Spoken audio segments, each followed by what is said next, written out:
Hello and welcome to a Patreon exclusive episode of Allegedly Astrology.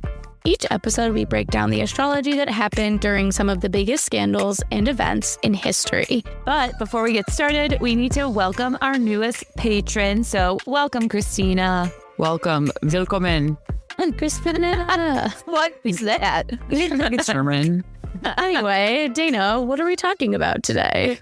Today we're talking about Watergate. Watergate. So fun. Watergate was honestly one of the worst political scandals of the 20th century. Obviously, we've all lived through the Trump era, so a lot of shit seems pretty tame compared to what we've witnessed over the last few years. But the scandal involved President Richard Nixon and his administration's attempts to cover up their involvement in a straight-up burglary at the Democratic National Committee headquarters, which was located in the Watergate office building. So that's why it was called Watergate. And the scandal dealt with corruption at literally the highest level of government as the president was involved. And it led to Nixon resigning.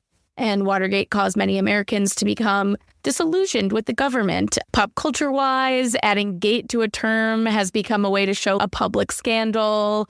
So let's learn about the astrology of the first Watergate. Yes, and honestly, please join me as I nerd out. I love a history episode. So a little background on Nixon and the events leading up to Watergate. So Richard Nixon was an American lawyer who became a U.S. senator.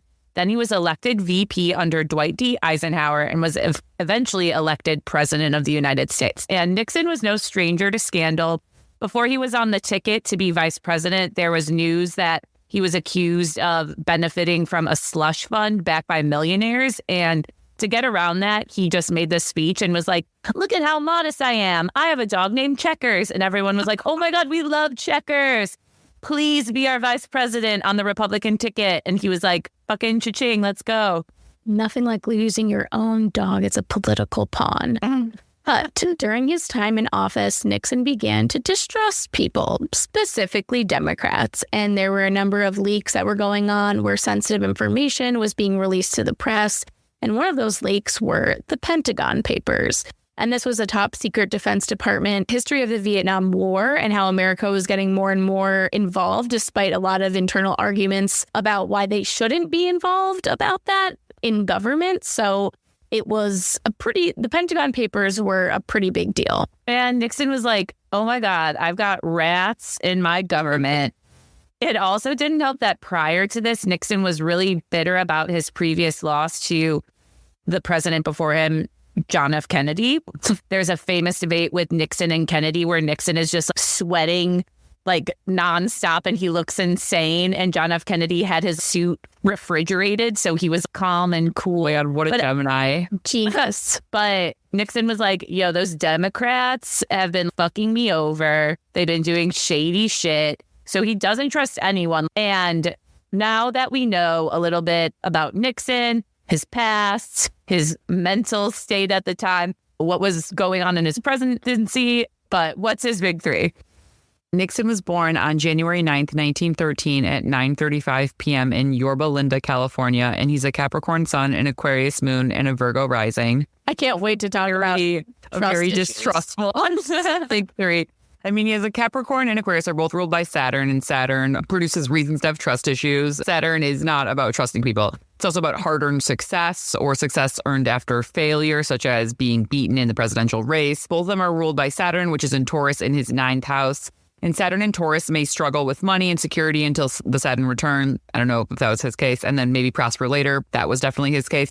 And this doesn't necessarily mean that they'll ever be big spenders, which I feel like he wasn't. I don't know why. He was very modest. I feel like this is tinfoil hat vibes if tinfoil hat wearing was like Brooks Brothers. Like everything is a conspiracy, but he's trying to be chill about it. Yeah. Well, okay. So he has Saturn in the 9th. 9th is law, and his rise and fall are both relate to the law, which is interesting. And Saturn's all about hard-earned success. It's also about knocking you down a few pegs when you've taken more than your share. So having a Capricorn sun, what does this mean? It means he takes himself seriously. He also was hot in his youth, and Capricorn suns tend to be hot. I'm very skeptical of that statement, so I'm Googling young Richard Nixon as we speak. He's so hot. It's annoying. I saw it on Tumblr or something in 2014. I was like, who is that guy? And then it was like, Richard Nixon. Wait, I'm looking. Is it the one where he's like playing football? Yes, that one.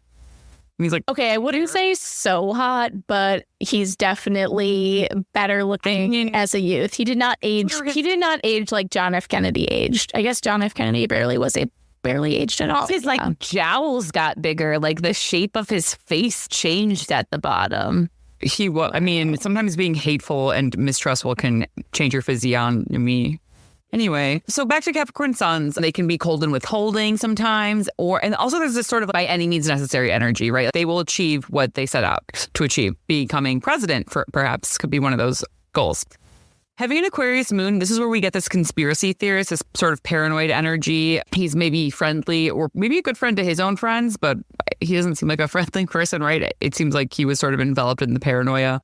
Also, probably a blunt speaker. I don't know much about him, honestly, to be honest. And then he's a Virgo rising. So this is about service, wanting to be president, a public servant, right? That's who he sees himself as and who he ended up being. Also being critical and also having purity as a theme, right? Sort of modesty as a trope.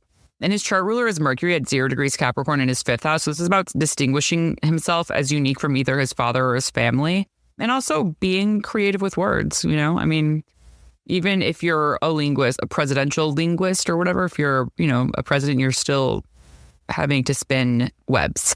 And he has an Earth trine. He has Saturn in Taurus. He has his Sun, Mercury, and Jupiter in Capricorn. And he has his rising in Virgo. So he has having an Earth trine or having placements in all of the Earth signs. This is, wanting to be seen as restrained, having a material mentality, thinking about money. And yeah, that seems like who he was. I don't know. He also has a Venus exalted in Pisces, which I think is kind of interesting. Not one I would have guessed, but he has enough cold placements. And then the Venus in Pisces rules his Saturn in Taurus, which I guess maybe really souped up the power of that Saturn placement. Yeah, Venus in Pisces in the 7th house is pretty funny for him. Right? Conjunct Chiron too, so maybe he had a really good marriage. I don't know. Yeah, I don't know much about his marriage. He also has Pluto in Gemini in the 10th house, which is not surprising, right? His legacy, which is the 10th house in the midheaven, is about being duplicitous and power, and he's abusing his power. And it's opposite his natal Mars in Sagittarius. And so that's pretty interesting. Pluto opposite Mars is the rise and the fall. It's intensity. It's also about information, proliferation. We'll get to that later. Okay, so where we're at in the timeline. Nixon is finishing his first term in office. He's doing pretty well. I wouldn't say he was well liked by everyone, but, it's not like people are hating him a lot. Enough people like him for him to get a nomination again. But there is a lot of public distrust and upheaval due to his increasing involvement in the Vietnam War. So because he thinks there's rats, he doesn't trust anyone because of that Aquarius moon.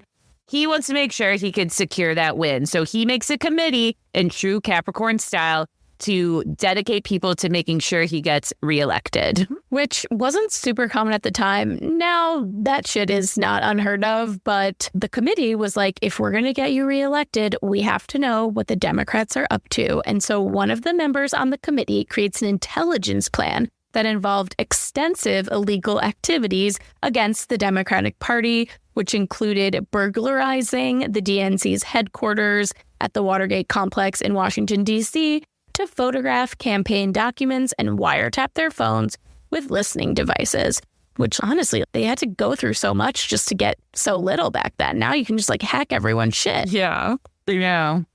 So his crew goes into the headquarters. They tap some phones belonging to important Democrats.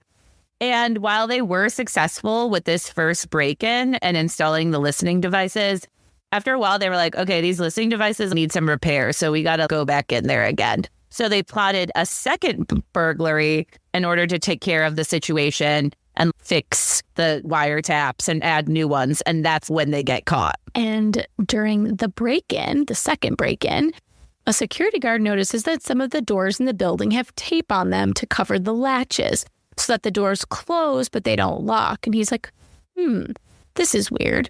So the security guard just takes off the tape. Doesn't investigate further. But then when he comes back, he notices someone retaped it. And he's like, oh, okay, this isn't good. I'm just going to call the police. An unmarked police car arrives at the Watergate complex.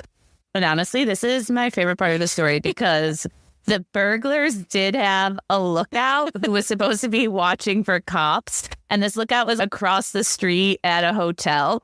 But he got distracted because his favorite horror movie came on. It was called Attack of the Puppet People. So he was very absorbed in that and didn't realize that the police had come because also they were in an unmarked car. He eventually realized something was wrong, but by that time it was too late and everybody was caught and arrested, which is so dumb. What a terrible. What a terrible. So at the time, like, what luck for your favorite film to be on TV. They were like, this channel. That's true. Luck. What luck? He must have thought it was a sign. Anyway, 5 men were caught and charged with attempted burglary and attempted interception of telephone and other communications devices. So what was going on when they broke in for the second time? This was June 17th, 1972 in Washington, D.C., sometime after midnight. So I love creative interpretation, right? So the sun was in Gemini and the moon was in Virgo. Both are ruled by Mercury, the planet of communication and information. Pretty fitting. It's also a Venus retrograde Cazimi in Gemini. So anytime it's Gemini season, you do stand a chance of getting distracted by your favorite film called Attack of the Puppet People, that's for sure. And so Venus is retrograde. Whenever a planet's retrograde, especially one that's not as commonly retrograde like Venus, Gemini is a sign of the twins, duplicates, copies. It's taking photographs of documents, that's for sure. And it's ruled by Mercury, the planet of words. And Venus is the planet of style. And when it's retrograde, it's extra loud. So if I had to attribute the proliferation of gate as a common suffix for scandals in modern, lexicon, I would say this is the aspect that it goes to. But also this aspect represents trying to steal copies of information, taking photographs of it, right? And Venus is the planet of sharing. And when it's retrograde, that can become skewed in a way that accommodates entitlement or stealing, especially in Gemini, once again, because it's copies. The Venus retrograde Cazimi in Gemini is also square Pluto in Virgo. And Pluto is power at the highest tier. And Virgo is about critical information. And squares are challenges that inspire action, as well as obstacles, which are seen or unforeseen. Also, whenever a planet is retrograde, like Venus in Gemini, it's going to hit that degree again. So whatever's coming up at a certain point it's not the last time it'll come up. So from 12:13 a.m. to 1:25 a.m., Pisces was rising in this chart. So we're using, that as sometime after midnight, which places Gemini on the 4th house with a stellium. And the 4th house has to do with hidden things. And in this case, it would apply to either missing documents or people being caught. And the sun, Venus retrograde, and Saturn were all in Gemini. So there's this Venus retrograde Cazimi. It's realizing that something is being stolen that things that are valued by the Democrats or whatever company or the owner is being taken from them. Saturn is about obstacles and truths, and it's sort of like not so fast. Come back here. Uranus also stationed direct 4 days later in Libra. And so this is about bringing something to justice. Libra is the sign of justice. Uranus is about surprises. So it's like, okay, surprising that we're going to have to bring something like this to justice. And then the moon was sextile Mercury. So this is either searching for information or information that's protected. Maybe finally this information that should be protected is getting protected.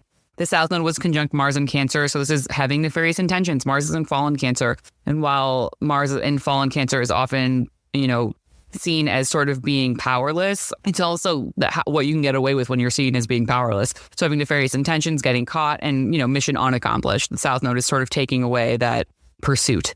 Mercury is square Uranus. So this is about shocking revelations. Mercury is communication. Uranus is surprises. And the moon is square Saturn. So this is sort of getting stopped in your tracks and coming to a fork in the road and having nowhere to go. Pretty interesting chart. Also, Jupiter was in Capricorn, so it's Nixon's Jupiter return. Bye-bye. This chart is so Gemini, and this was the second time they broke in. Oh, yeah. Duh. 2 break-ins. Yeah. Break-ins. Okay, so the break-in happens. It's reported, but this is 1972. Word does not spread like wildfire. And people didn't realize that it was going to become the huge scandal that it ended up becoming. And so Nixon gets nominated for a second term. He crushes the election with 61% of the popular vote. But his good times didn't last because immediately after the break-in, Nixon and his crew started trying to cover it up. They destroyed some evidence, as you do.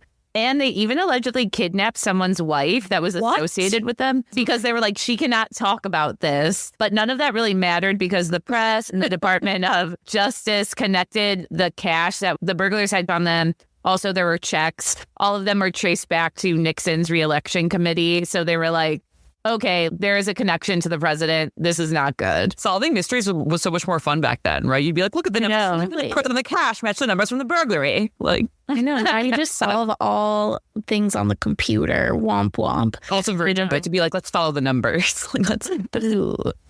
Anyway, the Senate votes 77-0 to establish a select committee to investigate Watergate. The hearings held by the Senate committee were broadcast. Everyone was watching it. An estimated 75% of Americans with television sets tuned into at least one portion of the hearings. And during the hearings, witnesses testified that Nixon had approved plans to cover up his administration's involvement in the burglary, which is obviously not good. And there was a voice-activated taping system in the Oval Office, which he had, and they had tons of evidence on him. And he eventually had to release the tapes for people to hear. Right. And shit got real because they heard him say a bunch of stuff, including his cover-up plans. Damn.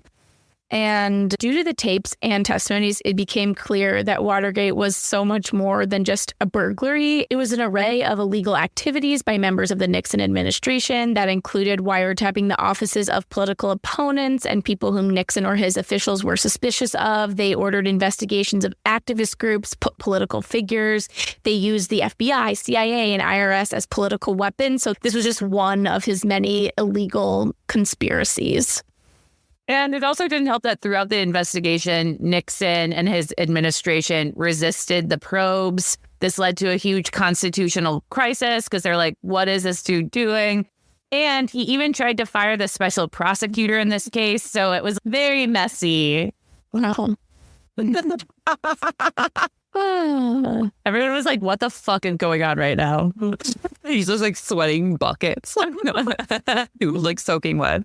And the whole time the media is freaking out about this because there was a lot of investigative coverage by the Washington Post, Time Magazine, and the New York Times that relied on anonymous sources. The most famous anonymous source is Deep Throat, which was a source that Washington Post reporters Bob Woodward and Carl Bernstein used. Also, I learned that they honestly just called it Deep Throat because that was the Linda Lovelace poem that was super famous at the time. So they're like, we'll just call this person that. Okay. So Deep Throat provided a lot of details about Watergate and how the White House was handling the scandal. You know, because of this, the reporters uncovered information suggesting that knowledge of the break-in and attempts to cover it up. All of this led to super high reaches of the Justice Department, the FBI, the CIA, the White House. It was a huge deal.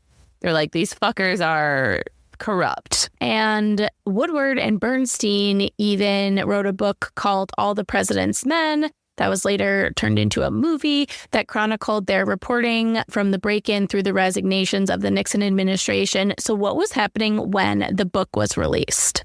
This was June 15th, 1974, and the sun was in Gemini and the moon was in Aries. This is a ruthless team. The sun is spotlight, and in Gemini, it's shining its light on information and gossip. And the moon is like the hands on a clock. It manifests symbolic astrology into material reality. And in Aries, it's about breakthroughs and cutting to the point. The moon was also opposite Uranus, and Uranus oppositions show up in so many of our breaking news charts. So that's pretty interesting. This is also during eclipse season. So dropping a book during the middle of eclipse season, especially, it was 10 days after a lunar eclipse in Sagittarius, which illuminates the bigger picture and higher spiritual truths or lack thereof. Ideally, a North Node lunar eclipse in Sagittarius, which is what this was, will be in service of justice, perhaps by illuminating injustice, right? Which is what this did. And it was 4 days before a solar eclipse in Gemini conjunct Nixon's Pluto in his 10th house of career and reputation. And this was a South Node eclipse, and South Node eclipses fade out, and South Node solar eclipses usher in new beginnings stemming from sudden endings. With the eclipse conjunct Nixon's Pluto, the planet, of highest tiers of power, his abuse of power is being exposed while he is drained of that power. And so if it's giving the Jenny Holzer truism, abuse of power comes as no surprise. And the sun was in Gemini, trine Uranus in Libra. And this is like, check it out, or you'll never believe this. These are two gossipy signs. The sun is, again, the spotlight. Uranus is the surprises. So it's like, hey, guess the fuck what? Mars was in Leo, sextile Pluto in Libra, and this is serving up justice. It's the king being served because Pluto in Libra, its intensity is overpowering Mars, and Mars is like, okay, the king needs to get served. Mercury and Saturn were co-present in Cancer, so this is some very much like who raised you vibes, right? It's sort of like you should be ashamed of yourself and your mother would be ashamed of you too. Venus was in Cancer, sextile Jupiter in Pisces, so this is the truth either being profitable as well as the truth being expensive. Saturn was in Cancer, square Pluto in Libra, and this is about punishment and justice. Saturn, again, this punishment. Pluto's about power. So Libra and Cancer, it's like we're going to start something that will be ended. Mercury was stationing retrograde in Cancer 2 days later. And so this is, again, sort of like your mom would be disappointed. It's about thinking about what you're doing, also having emotional effects on people. It's like people are going to take this personally, as they should. And Pluto stationed direct in Libra 1 day before this. So this is very much Humpty Dumpty vibes. Sitting on a wall, you're going to fall off, and the egg will crack. Dun dun. Crack all that egg. Horses and all the king's men. That's why I said it. That's so funny. Oh. Because of Nixon's actions obstructing the Watergate investigation, Congress started the impeachment process against him for obstruction of justice, abuse of power, and contempt of Congress. And to remind you what impeachment is if a federal official commits a crime or otherwise acts improperly, the House of Representatives may impeach, formally charge that official. If the official subsequently is convicted in a Senate impeachment trial, they are removed from office. So the impeachment process starting was really the nail in the coffin for Nixon, just because, everyone knew that he tried to cover this up. His political support from the Republican Party was completely gone. So he had no choice but to resign from office. And since then, he's been the only president in the United States history to do this. So he makes this speech to announce he's stepping down, and he resigns. So what was going on, Dana? It's August 8th, 1974. He says, I will be leaving this job because I seem to have messed up. Yeah. The sun was in Leo and the moon was in Aries. So the moon being in Aries is sort of bringing back around, the news from when the book dropped. It's also about crowning a new king, and they're both fire signs. It's about fury. The moon in Aries trines the sun in Leo. So there's a spotlight on power, and it's turning a new leaf. The sun in Leo being about power, and the moon in Aries being about something new has to come. We have to usher in a new way. The moon in Aries was also square Saturn in Cancer. So this is big, how dare you vibes, and really sort of being punished. Uranus was in Libra, opposite Chiron in Aries. So this is shocking and impulsive actions, which are punished. Uranus being surprises, impulsivity, Chiron being the wound, and the wound of who you are. How would you do this, right? Venus in Cancer was square Uranus in Libra. So this is surprising revelations, watching justice unfold in real time. Mercury in Leo was trine Neptune in Sagittarius. Mercury is about communication. Neptune is convoluted information or, confusing information. So it's about disbelief and also delusions of grandeur. Mars was in Virgo, square Neptune in Sagittarius. Mars is power. Neptune is deception. So this is maybe getting your hands dirty, and also probably is ending in a way that he has to do this. He doesn't really want to do this. He didn't imagine that he would be doing this, especially with Mars transiting his first house. He's a Virgo rising, right? Mercury was in Leo, sextile Pluto in Libra. So this is talking about power. Neptune was in Sagittarius, sextile Pluto in Libra. This is just pure corruption, and corruption almost having worked, perhaps. And Jupiter was in Pisces, square the nodes, in Sagittarius and Gemini. So this is the truth will set you free, and also being relieved of duty. Jupiter being about relief. And then on the biwheel with his chart, the transit, the South Node was conjunct his natal midheaven. This is just literally losing your job. Jupiter retrograde was conjunct his natal ascendant. This is like losing also on a Hail Mary pass, right? Or maybe in a way you don't expect, because he's already in power. And so the opponents are the ones who have to make the case against him. Pluto, I guess I would never call this a Hail Mary pass. They had an extremely solid case. Pluto was conjunct his natal South Node. So there's always someone more powerful than you. And this is also getting knocked off your throne, and no one's too big to fall. You can be the president of the United States and you can still get knocked off your throne. Pluto stationed direct 61 days after he was born, and Nixon was 61 at the time of resignation. So this is just sort of a nail in the astrological coffin. This means that his progressed Pluto would have been stationing direct around this time. And also it's like the internalized corruption and abuse of power sort of being made public, right? With that being in his 10th house. Retrograde planets are internalized. When they go direct, it could be more obvious, more externalized. So after Nixon resigned, Congress stopped their impeachment proceedings against him, but he still could have been prosecuted. But Gerald Ford, who became the next president, pardoned Nixon, so he couldn't be prosecuted, which lucky for him, but not everyone was so lucky. Several other people involved went to jail, and Nixon continued to proclaim his innocence until his death in 1994. Okay. And, once everyone realized that the president of the United States was involved in a criminal conspiracy to try and subvert the democratic election process, they really started beginning to distrust and question the government's power. So this really led to a whole new age of conspiracy theories. And, a lot of people turn to conspiracy theories to make sense of the chaos around them in times of crisis and uncertainty, which should sound familiar to all of us. There are a lot of conspiracies connected to Watergate, or that sort of came out after Watergate. There was a plane crash in Chicago that had a CIA agent on it with $10,000. People are like, did the CIA sabotage the plane? Watergate was a deep state media plot to bring down Nixon. Another kind of weird one is the gods of baseball. They brought the Watergate scandal down on Nixon as punishment for not taking action to keep the flailing Washington Senators baseball team in the state.